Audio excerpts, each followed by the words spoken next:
La Iglesia Evangélica Pentecostal Las Acacias presenta para ti un mensaje de reflexión y cambio, una palabra actual que impactará tu vida.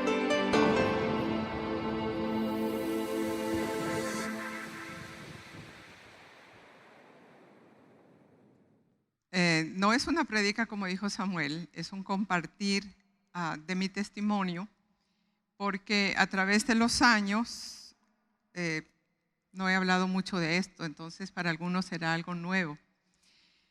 Pero de verdad, cuando conocí a Samuel, yo era misionera, pero ese pasito lo voy a dejar más adelante. Voy a empezar, desde que me convertí.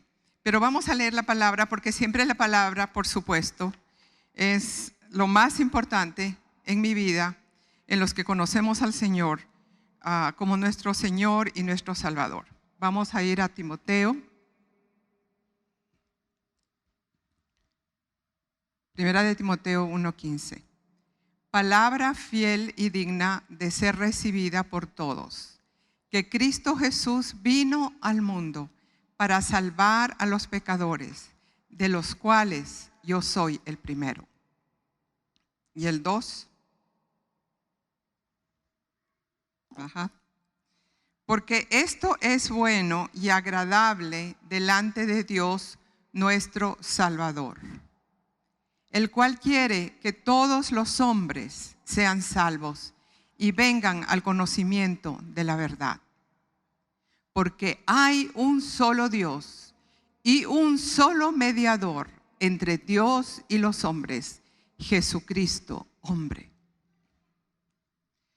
Esta fue y es un ancla muy importante en mi vida, porque los que vinimos de la religión tradicional sabemos que teníamos muchas escalas o muchas, ¿cómo se dice?, paradas para llegar a Dios, muchas alcabalas. Pero cuando uno conoce la palabra y descubre la palabra, y es la verdad, uno entiende que la manera de llegar a Dios es una sola, a través de Jesús. Yo tenía 15 años cuando fuimos invitados, juntamente con mi abuela, a un estadio a escuchar un conferencista. Ese conferencista se llamaba Billy Graham. Ya está viejito, tiene casi 100 años, pero él sigue enseñando y predicando a la medida de sus fuerzas. Pero es una vida digna de ejemplo. Él es inglés, luego se radicó en los Estados Unidos, pero es uno de los evangelistas que más ha viajado predicando el evangelio. Y usted escucha sus prédicas y son muy sencillas, con palabras sencillas, de forma sencilla, pero detrás de eso está la autoridad de su vida y detrás de eso está el poder de la palabra. En esa ocasión, mi abuela, que era una maestra, nos llevó a mí y a mis primos, y cuando hicieron la invitación para recibir a Cristo, ella me dijo, pasen, pasen. Y pasamos, parecía la gallina con los pollitos. Pasamos y ella, como toda buena profesora, estaba muy interesada en el libro de la historia universal. En ese tiempo nos prohibían leer la Biblia, por supuesto, porque nos decían que se volvía uno loco si lo leía. Pero ella recibió ese libro, la Biblia, y la empezamos a estudiar. Había una persona que hizo un trabajo muy bueno con nosotros. Yo soy de aquí, de Ecuador, la mayoría lo saben. Nací hace algunísimos años allá. Entonces ella venía a la casa, al lugar donde nosotros vivíamos, y tenía la paciencia y la sabiduría de leer la Biblia con nosotros, porque es un libro completamente nuevo, desconocido. Uno cree que es tan difícil, y lo es al principio, hasta que uno se familiariza y aprende a manejarlo. Pero a mí me llamaba la atención que a veces éramos antipáticos con ella, porque como buena gente religiosa le hacíamos unas preguntas fuertes y a veces éramos hasta chocantes. Y ella muy paciente, muy amorosa. Siempre estuvo con nosotros respondiéndonos y haciendo un esfuerzo para llegar cada semana. Yo tenía un hermanito chiquito, el último, era un varoncito. Apenas él comenzó a caminar y escuchaba la puerta de cierto día, cierta hora, él corría a recoger el libro negro que ella nos había regalado, y en su medio caminar traía el libro porque él ya sabía que era tiempo del libro. Se llamaba Fede Turner. Ella tuvo la fe y la paciencia de llevarnos al conocimiento paulatino del Evangelio. Y empiezo con esto porque ha sido un proceso desde ese momento, como nosotros y personalmente yo empecé a reconocer y a entender que yo quería ser como ella. Un día, mientras ella me hablaba y trataba de responder mis preguntas, yo tenía 15 años, ni sé las preguntas que le hacía, pero me acuerdo que las hacía, y yo la miré con esa abnegación y ese amor y esa dedicación que me hablaba, y yo para mis adentros pensé, a mí me gustaría ser como ella y dedicar mi vida a hacer lo que ella hace. Creo que yo no me di cuenta muy bien de lo que estaba diciendo, pero fue lo mejor, mi mejor decisión. A medida que fui desarrollando el conocimiento de la palabra y creciendo, asistí a una pequeñita iglesia, para los que conocen Quito, por el Hotel Quito. Una pequeñita iglesia, creo que cabíamos 30, 40 personas, si acaso. Y ahí empecé a servir, a enseñar a lo que yo amaba mucho a los niños. Y todavía son mis debilidades. Y iba a enseñar a los niños, y ¿sabe qué? Cuando uno enseña, aprende más. Aprende más cuando enseña que cuando uno está escuchando. Así es que si hay aquí personas que les gustaría aprender bastante, enseñen, aprendan la palabra, transmítanla. Ustedes van a ver cómo el Espíritu es fiel y dice, el que abre la boca en mi nombre, yo pondré palabras en su boca. No tengan temor, yo lo haré. Y es así. Cuando uno lo hace con ese corazón sincero y la intención, el Señor nos ayuda muchísimo.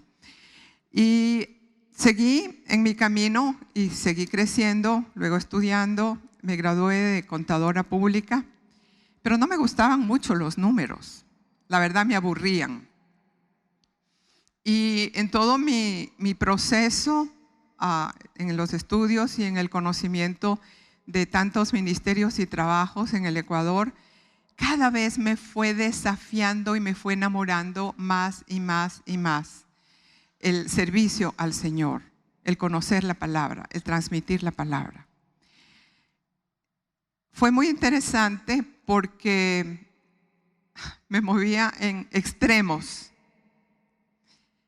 Entre los indígenas y entre las mujeres de la ciudad, que nos reuníamos en hoteles, grandes hoteles, para hacer eventos y compartir temas propios con las damas y también con sus necesidades.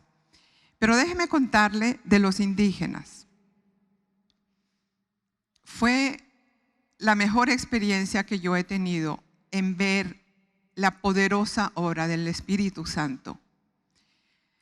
Teníamos una capilla pequeña y los indígenas, para que llegaran allá, tenían que caminar mucho, porque no había transporte. Ellos de las montañas y del campo tenían que caminar, y muchos en burritos o a veces a pie nomás. Me acuerdo en un servicio, había una mujer, siempre compartíamos, porque después de caminar 3 y 4 horas era importante estar un tiempo de consistencia importante. Una hermanita muy humilde que casi nunca hablaba, dijo, yo quiero decir algo. Y sí, claro, hermana Juana. Y ella dijo, tuve un sueño, pero me asustó. Entonces, cuente su sueño. ¿Y sabe qué? Era como leer Apocalipsis. Ella no sabía leer ni escribir. Ella era analfabeta. Y era leer Apocalipsis. Los caballos, el caballo de fuego, el caballo blanco, los rollos, los ángeles. ¿Y eso qué es? Pero era cronológico. ¿Cómo no va uno a pensar que el Espíritu Santo es real y que Dios es poderoso? Les cuento otra experiencia. Las etnias indígenas, para los que saben de eso, hablan diferentes dialectos. Y por supuesto en el Ecuador también. Hay unos que hablan quechua, otros hablan otros dialectos. Entonces, y las cordilleras tienen ahí los grupos étnicos específicos. Y generalmente no se mueven mucho porque les cuesta mucho. Y si se mueven a las ciudades cercanas. El lugar donde yo trabajaba se llamaba Quisinche. Estaba en las faldas de un nevado, el Cotopaxi, para los que conocen por lo menos en foto. Y ahí estaba nuestro pequeño lugar. Teníamos un dispensario médico, el templo y una casita para los hermanos que cuidaban ahí y que nos ayudaban. Hacíamos lo que se llamaban las convocaciones santas. Las convocaciones santas era reunir los grupos étnicos de diferentes cordilleras y traerlos a un lugar para que tengamos 3 y 4 días de estar juntos, de intercambiar, de orar, de comer, de hacer muchas cosas. Una de las experiencias que más me marcó, realmente son 2. Fue cuando tuvimos la invitación a un grupo no muy lejano, pero llegaron muchísimo más gente de lo que pensábamos. Y nos asustamos porque no teníamos suficiente comida. Pero la gente nuestra de Quisinche tenía todo planificado y hecho y empezaron a cocinar ahí abierto en el campo. Cuando estaba empezando a repartir, yo veía la comida, el susto, porque demasiada gente, sobre todo mucho niño. Allá usábamos los platicos de barro y salían y volvían, se lavaban, pero nunca paraba. Un hermano, se llamaba Luis, por cierto, él era taxista y él evangelizaba a diestra y siniestra para que usted vea. Y así como el Señor me condujo desde la escuela dominical y a enseñar y trabajar y servirle, a usted le puede conducir y llevar y trabajar en los lugares que usted menos se imagina y de las formas más estratégicas, porque eso es estrategia de Dios. Y este hermano Luis dijo, me acuerdo, cito que era taxista porque era un simbólico taxista, siempre traía gente nueva a la iglesia. Él dijo, no se preocupen, vamos a orar, porque en la palabra dice, ¿saben qué? Él creía la palabra. Lo que él leía, lo creía. Entonces, no vamos a orar. Y entonces ahí con las ollas, y él dijo, Señor, multiplica la comida, porque no podemos quedar mal. Amén. ¿Y saben qué? Sobró.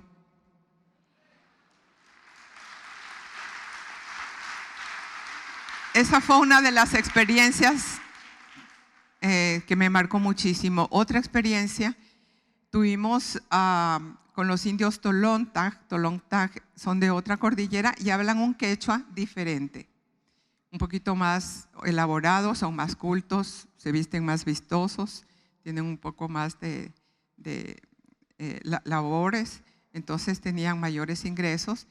Pero nos invitaron ellos y claro, ya nosotros habían venido, ahora nos teníamos que ir para allá. Nos costó llegar allá. Cuando llegamos, ¿saben dónde era la convocación santa? En un granero. granero lleno de sacos de comida, de la cosecha de maíz y de cebada y de todo, que estaban en un rincón, y era un granero bien grande. Y ahí empezamos el servicio. ¿Saben cuántos días duró el servicio? 3 días, día y noche. Los que nos cansábamos nos íbamos a dormir. ¿Saben dónde? En los sacos, porque no había camas. Muchos salían, que ya estaban acostumbrados, salían fuera del granero y ahí mismo se ponían su poncho, su sombrero, se arropaban y ahí mismo se quedaban dormidos, pero otros no. Me dieron el privilegio de 2 saquitos y ahí dormí. Pero lo que más me impresionó de esa vez, además del compañerismo, de la belleza, de la dulzura, del amor, de la exposición de la palabra de gente que no había sido casi enseñada en lugares formales, pero con una profundidad maravillosa. En un momento empezamos a escuchar algo que no era quechua. Era un poquito de inglés, para los que medio entendíamos inglés, pero era una lengua completamente diferente y bellísima, porque tenía como música casi. Era una mujer que estaba ahí en un rincón y que cuando empezó ella, es como que se habría tenido un micrófono en su mano y nos sobrecogió un ambiente maravilloso. Y después otra persona que tampoco era instruida, digamos, empezó a decir lo que ella había dicho. Eso se llamaba el don de lenguas y el don de interpretación. Lo que ella dijo se cumplió en el resto de los años de mi vida y de la vida de mucha gente. Un poco de ese mensaje fue para mí. Pero yo no lo creí. Eso es demasiado. Eso no es para mí. Yo no puedo. Esa es una realidad. Dios es poderoso.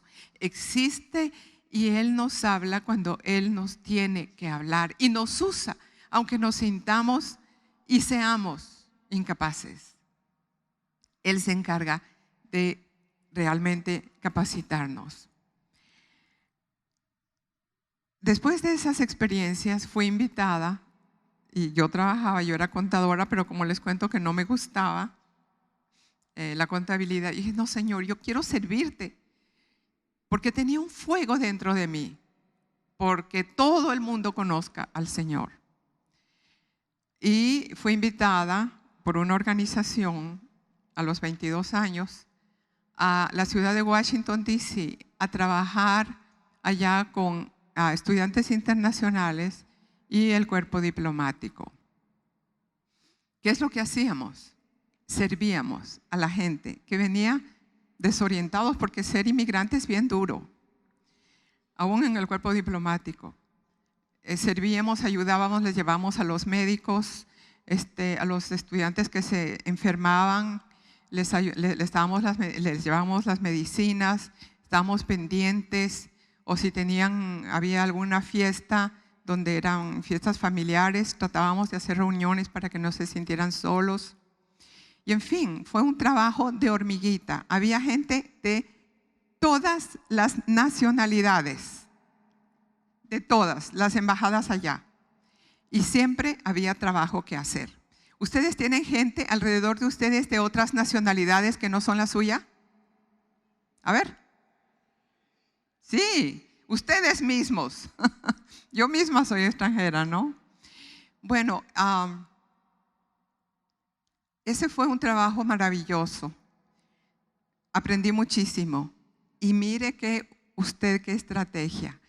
Porque no necesitamos ir a otros países para predicar de Jesucristo. La gente estaba ahí. Y nos podíamos acercar y hablarles y ayudarles y servirles y poder así conocer a tantas personas que habían llegado con una misión, pero a veces muchos regresaron con otra misión a sus países. Dar a conocer a ese Señor, a ese Jesucristo que habían visto de esa manera.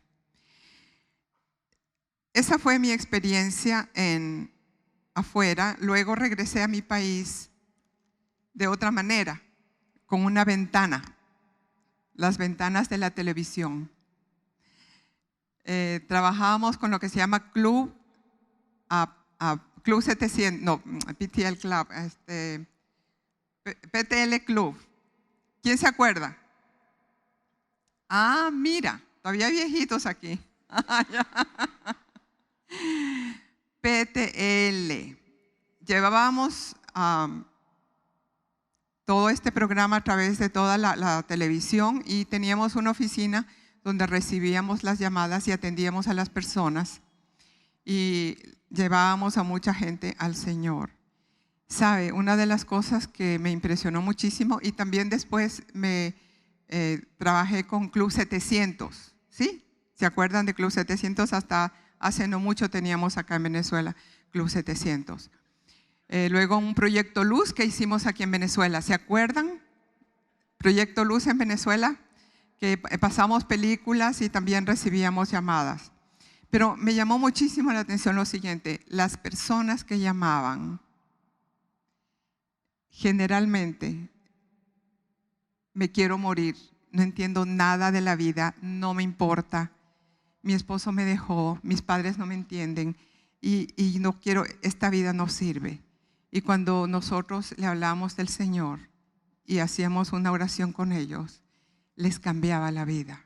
Valió la pena. Son esfuerzos y estrategias que no importa donde uno esté, si está en su casa, si es su vecino, si usted es un ejecutivo, si tiene una oficina, si tiene una televisora o un acceso a un medio de comunicación, úselo para el nombre y la gloria del Señor, porque todo eso son esfuerzos importantísimos y usted puede ser usado sin necesidad de salir de su entorno para ser un ministro del Señor, para ser un mensajero consagrado al Señor. Luego conocí a Samuel y a su familia bellísima. Ellos eran misioneros, habían venido de misioneros a Venezuela, llegaron a Barquisimeto y pagaron un precio muy alto por servir al Señor. Se les murieron 2 hijos siendo pequeños. Y como dice la palabra, el que con lágrimas siembra, con regocijo cosecha. Y el ministerio de los Olson ha sido extendido a través del país de diferentes maneras, no solamente con las iglesias, Consejo Evangélico, Posada de Jesús, Seminario, y en fin, muchas iglesias y mucha gente que está alrededor del mundo que pasaron por esta escuela, porque esta es una escuela. Usted ha visto ahí todas las ofertas que hay para esto, para misiones, para estudiar, para servir. Y bueno, no nos da tiempo para explicar todo lo que usted puede adquirir aquí. Esta es una gran universidad de la vida y usted se prepara aquí. Y el que no quiere crecer y no quiere entender y no quiere aprovechar es porque no quiere. Pero aquí tenemos todas las alternativas para que usted sea un hombre y una mujer de Dios y pueda servirle de la manera que usted quiera.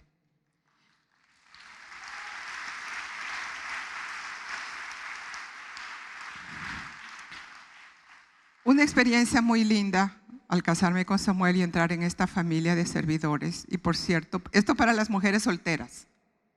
Levanten la mano. Ajá, muy bien. Yo le decía al Señor, yo quiero un hombre de Dios, que primero ame a Dios, segundo ame a Dios y tercero ame a Dios, porque todo lo demás es añadidura. Y así ha sido. Una vida bella, feliz, donde hemos sido un equipo de trabajo. Yo aprendo muchísimo de él, me encanta, es mi pastor favorito.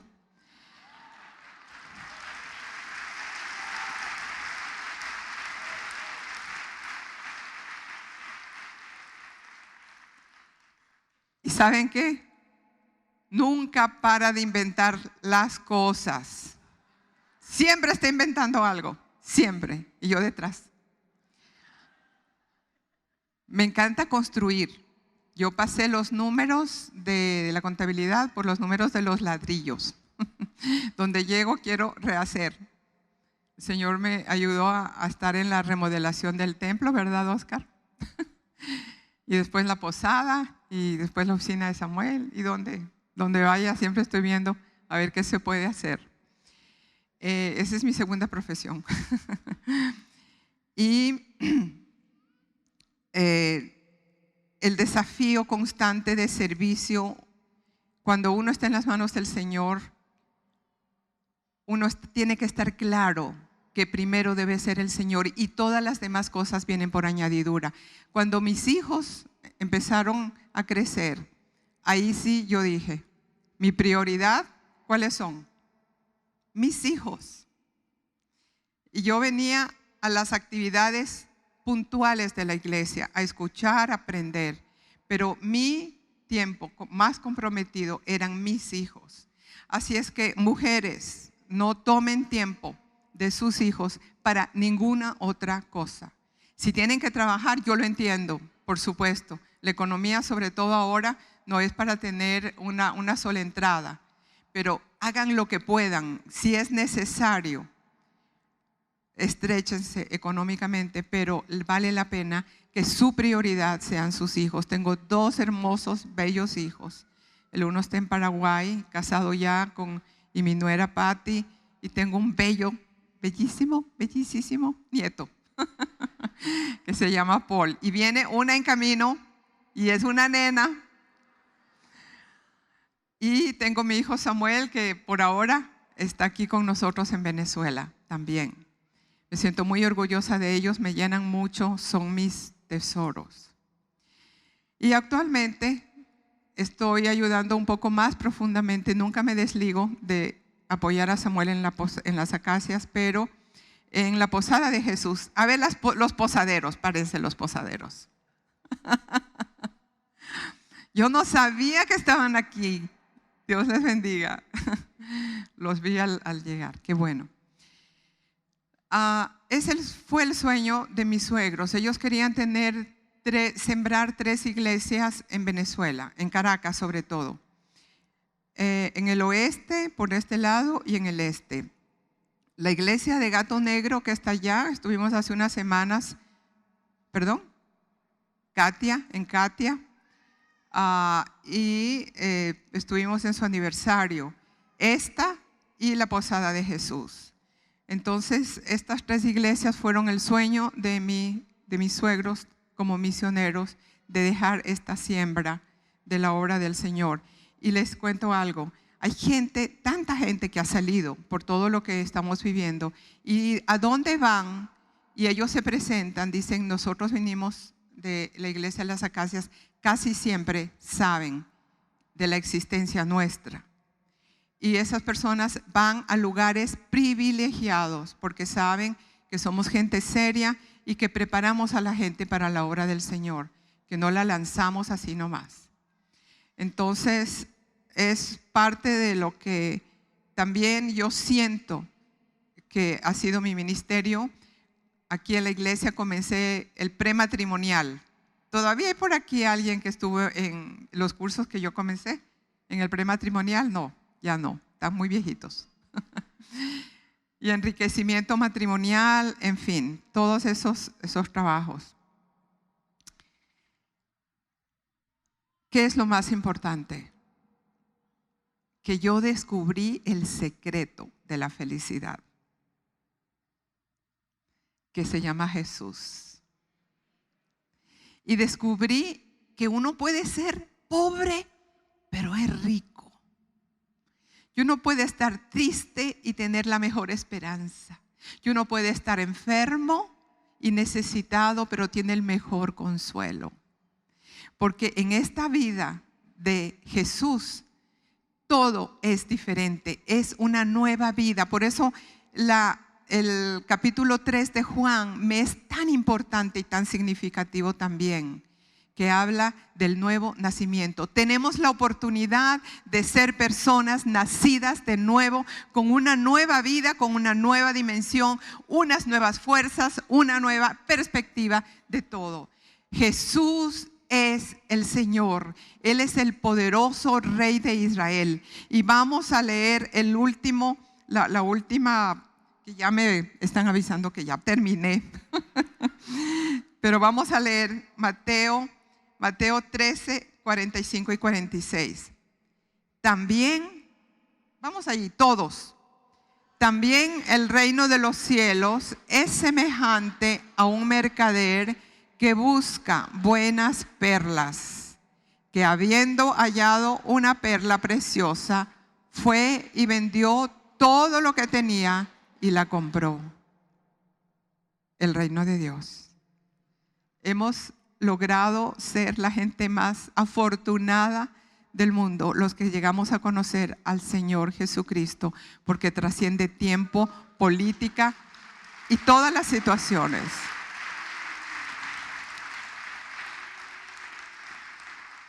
Tengo mucho más que decir, pero no me dejan. Que Dios les bendiga. Gracias. Fue el mensaje de la palabra de Dios de la Iglesia Evangélica Pentecostal Las Acacias.